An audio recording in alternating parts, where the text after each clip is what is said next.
Togo, attaque terroriste. Le FCTD dénonce et s'interroge, pourquoi ne pas utiliser le fameux Pegasus pour traquer les terroristes? Dans un communiqué en date de ce lundi 29 juillet 2024, le Front citoyen Togo debout, FCTD, réagit à la dernière attaque terroriste à Kpinkankandi, dans le nord du pays, qui a fait plus d'une dizaine de victimes parmi les forces armées togolaises. Le Front condamne cette attaque barbare et épingle le gouvernement. Lisez.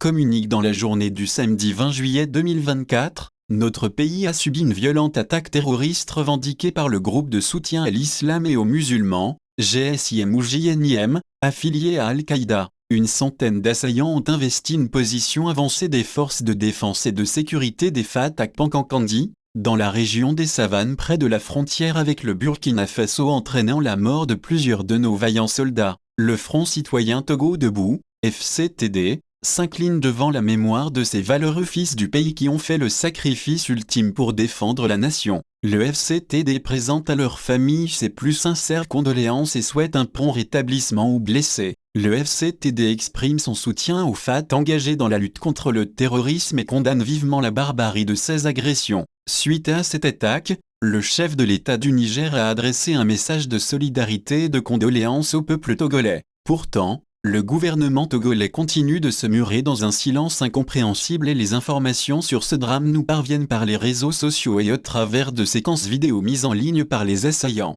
Il est évident que ce silence est contre-productif et laisse libre cours à la thèse des terroristes. Le gouvernement a tout intérêt à réévaluer la communication, surtout que ces attaques risquent de se multiplier, au vu de l'envergure de celles que nous avons vécues ce 20 juillet. Levez le voile sur ce qui se passe dans le Nord, partagez les informations sur les difficultés que traversent nos concitoyens et suscitez ainsi une grande solidarité et une légitime compassion envers les communautés en détresse, est une nécessité. Il ne sert plus à rien de cacher les informations puisque les terroristes ont décidé de communiquer et de faire la propagande de leurs attaques contre notre pays. L'analyse sommaire des séquences vidéo mises en ligne par les terroristes montre une horde d'assaillants attaquant ce poste avancé et suscite des interrogations. 1. Pourquoi des fortifications aussi sommaires pour protéger ce poste avancé des FAT?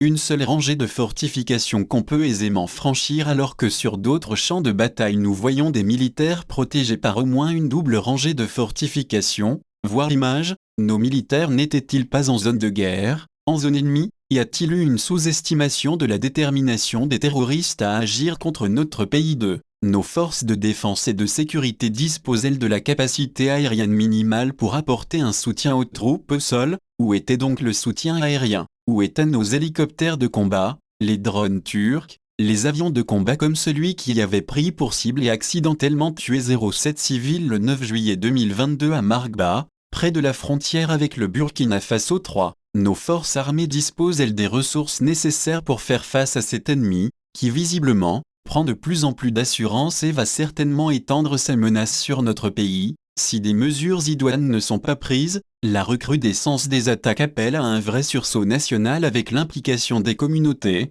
Les initiatives se multiplient, avec le PUR, Programme d'urgence pour la région des savanes, qui a obtenu en fin d'année 2023 un financement de 30 milliards de la BOA, le Programme d'urgence de renforcement de la résilience et de la sécurité des communautés, un soutien annoncé du FMI dans la stratégie de lutte contre le terrorisme, mais on parvient difficilement à déceler ce qui est réellement fait pour soutenir la formation, l'équipement, la protection des éléments des FAT engagés dans cette bataille contre un ennemi implacable. La programmation militaire 2021-2025 a été dotée d'un budget de 1,4 milliard de dollars US pour le renforcement des équipes des FAT et la mise en place d'un groupe d'intervention antiterroriste. Mais cela suffit-il vraiment à apporter les moyens adéquats et à orienter efficacement les ressources pour le renforcement des forces de défense et de sécurité? 4. Quelle part du budget est orientée vers le soutien des forces de défense et de sécurité et à la défense de l'intégrité de notre territoire national? Quelle part est détournée vers la lutte contre un supposé ennemi intérieur?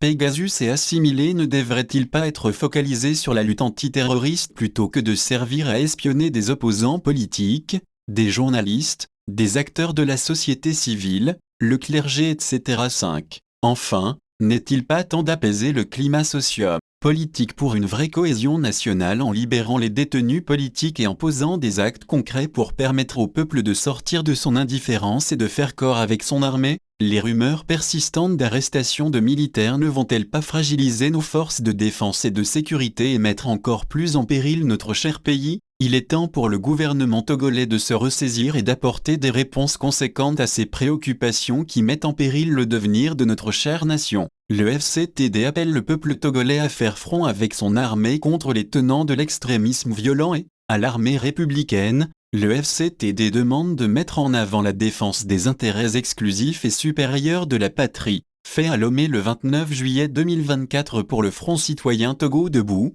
FCTD.